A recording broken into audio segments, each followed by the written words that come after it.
In this episode of Shorts, we meet a rising star in the sport of Taekwondo. In 18 months since arriving at GB Taekwondo HQ, Beth Munro is already a Paralympic silver medalist and European champion. And this force of nature from Liverpool intends to keep winning.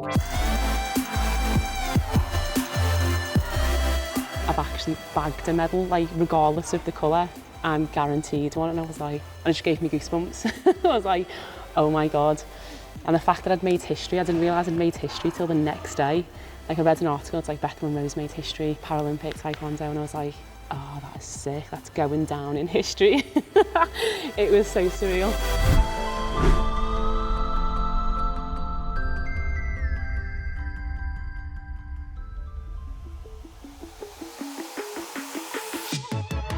Many of us grow up thinking we'd love to be sports stars, but there are very few of us out there who are just naturals.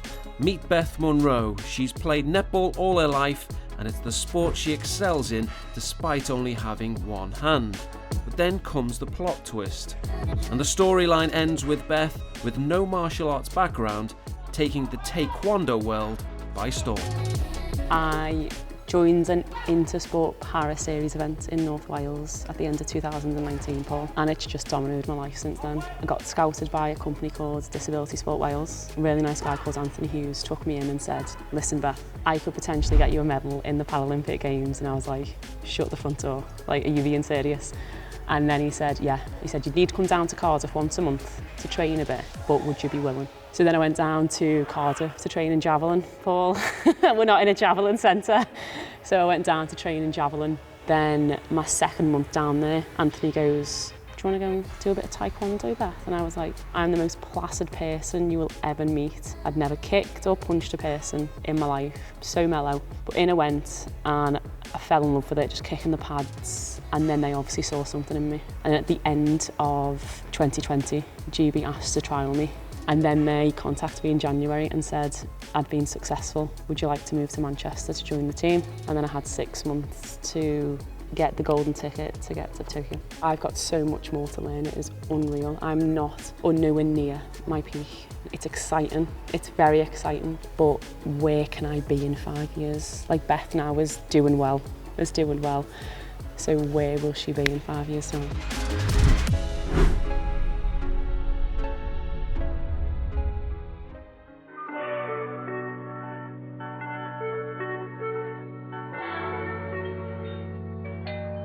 Munro's path to the podium could be described as the stuff of legend, a fairy tale if you will, and the success of GB Taekwondo looks to have rubbed off on this Scouser. But with 2 major competition medals to her name to date, she admits things could have been so different. I do say this quite a lot. Without COVID, I would have not made the Games in 2021 because obviously it was originally meant to be in 2020. I had no expectations on my shoulder from anyone, even myself, because I'd only been in the sport since March, so 6 months in. It was go out, do your best, kick a few people and see how it goes. And I always say, having come off at that semi-final, beating world champ China, and it was like, oh my God, I've actually bagged a medal, regardless of the colour. I'm guaranteed one, and I was like, and it just gave me goosebumps. I was like, oh my God. I do still pinch myself to this day. I have to pinch myself every day that I'm doing this as a full-time job. Yes, I'm a full-time athlete, I'm a role model, and I'm a Paralympic silver medalist. And the fact that I'd made history, I didn't realise I'd made history till the next day. I read an article, it's like Beth Munro's made history, Paralympic Taekwondo, and I was like, oh, that is sick, that's going down in history. It was so surreal. Did I aim to get a medal? Yes. I manifested, kept thinking, let's try get a medal regardless of the colour. But still to the day, the fact that I'd done it was just, again, another level. Until I really sit down in some kinds of situations and think about it, Cho once called me the myth, because I've done what someone can only do in a blue moon. Who comes in at a new sport and in 6 months' time gets a Paralympic silver medalist?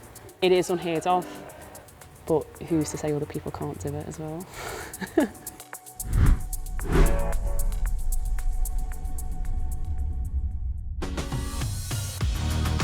Winning silver at the 2020 Paralympics may have come as a surprise, but there was no doubting the emphatic nature of Beth's 2022 European Championship win in Manchester.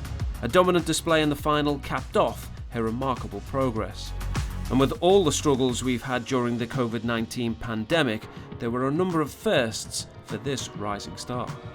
I'd never fought on home soil and I'd never had spectators. So it was the first event that my family could come to. Beating Lisa in the semis, because obviously she was the individual who beat me to the gold medal at the Games. Pure elation. Like, that's where that photo of me when I'm screaming into the crowd, because it's like, yes, she's not unbeatable, because she'd only ever been beat once before. Going into the final, so I remember walked out behind the back and Bianca was there, and Bianca was like, oh sick, you've just beat Paralympic champ. And I was like, yeah. She went, but keep your head on the final. And I was like, yeah. I said, I'm just happy now, but she was like, keep your head in the final because you've got to win this. My family as well, I thought my family have not travelled all this way to watch me lose. That was one of the sparing comments in my brain. I was like, I'm going to win. I had the focus in regards to pep talk that you give yourself, the mantra before you go out onto the court, to say, it's mine. But if you can go out with good mental strength, like I said earlier, physical and mental strength together, you can go out and potentially be unstoppable. The big events come thick and fast. In 2023, the World Championships, and in 2024, the Paralympics in Paris. The passion is there for more success, and for Beth, there are some immediate goals to aim for. So we've got the Grand Prix in France in September. Win that. Win the Grand Prix in Manchester on home turf, which again, be really good because family can see. And then we have a Worlds next year. So that's my opportunity in this cycle to get gold at Worlds at that major. I'm currently, which is epic to say, I'm currently ranked third. Hopefully one day I'll be ranked first in my category. It's looking good thus far. I just need to stay consistent.